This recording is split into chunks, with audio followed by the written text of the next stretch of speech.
Max James, and I am one half the Two Ton Nerds, and tonight is night 4 of the 31 Days of Fright horror movie project presented by the Two Ton Nerds. This week's theme is Cabin in the Woods, and yesterday I watched Evil Dead. And so tonight I will be watching the most obvious choice, Evil Dead 2 Dead by Dawn, also directed by Sam Raimi and starring Bruce Campbell. This movie kind of lingers in between the gray area of a remake and a sequel. I'll go into more detail in a little bit after I watch the movie, so I'm going to go watch it, and I'll be back in a few seconds. So, I just got done watching Evil Dead 2 Dead by Dawn. I just got so much to say about this movie, so I'm just going to get right into the breakdown of the movie. One is the plot. The plot of the movie is very simple, but it's also very complicated at the same time, because this movie is considered a remake and a sequel at the exact same time. The reason being is that the beginning of Evil Dead 2 is very focused on Ash and his girlfriend going to the cabin rather than Ash and his group of friends going to the cabin. Then it's also considered a sequel because it picks up where Evil Dead 1 ends. It's when one of the demons kind of rushes at Bruce, and then he forces his character through the woods, and that's kind of where it kind of goes as a sequel and a remake as well. The plot is pretty simple.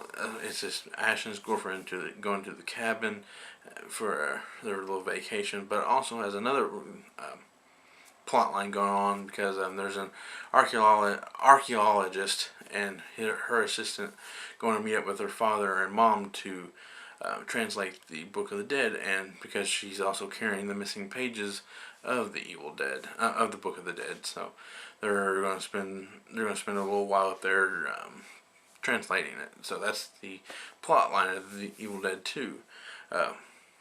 2 is location. Location's the same as the first one. It's cabin in the woods. 3 is the characters. We got a lot of characters in this movie. We got Bruce as Ash Williams. He got his girlfriend, Linda. Then you got the archaeologist, his daughter. Then you also got the assistant. Then you got these 2 hillbillies. Bobby Joe is the girl, and I can't remember the guy's name. I'm just going to refer to him as the hillbilly. So those are your characters in the movie. Number 4 is the special effects. The special effects for this movie are very, very top notch compared to the first movie. There's actually a budget for the special effects. The makeup in the movie, it's actually well done. Kind of gives depth to the deadites. Kind of have the eye sockets are kind of sunken in to reveal like the bone line of the skull. But the true special effects in the movie is the woods. They actually did a very good job of bringing the woods alive in this one, because there's a scene in the movie where the trees uproot and actually attack the cabin, beating it on the sides with the limbs of the trees. Number 5 is the deaths in the movie. The deaths are very good because they're very slapsticky, but at the exact same time very horrific and like, oh my god, it's like there's one scene, the woods actually come back to kill somebody, Bobby Joe, but this time they don't molest her. They just kind of drag her off, and you don't really see what happens to her. And the hillbilly, his death is the best movie. He ends up getting dragged into the cellar where there's a deadite already in there from previously before Ash and the girlfriend gets there, and he ends up getting dragged in the cellar, and his feet are dangling outside above the door, and it looks like somebody below just turned on a fire hose and just kind of splayed blood everywhere, and it was just kind of great. And there's also a really good death in the movie.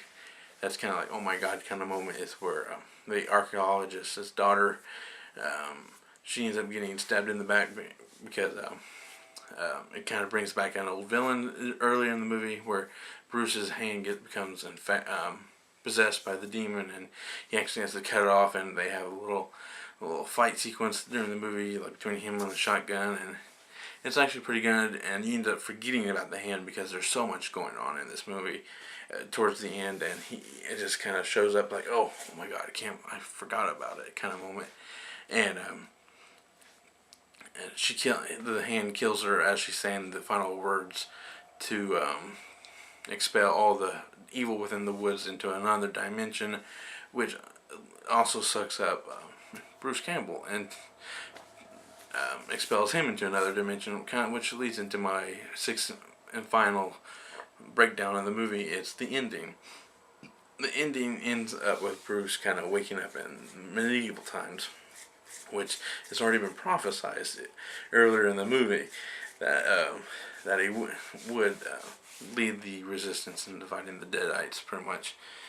And it's just overall good movie. There's too much to say, but I had to break it down into 6 different things. So, like I said, I don't have a rating scale, but I do recommend this movie. If there's, you have to watch this movie as a trilogy, which is why Army of Darkness is in this week. Is because I like to watch them as a trilogy instead of just picking one and watching one. So, my name is Max James. I am one half of the 2 Ton Nerds, and I'm gonna go geek out.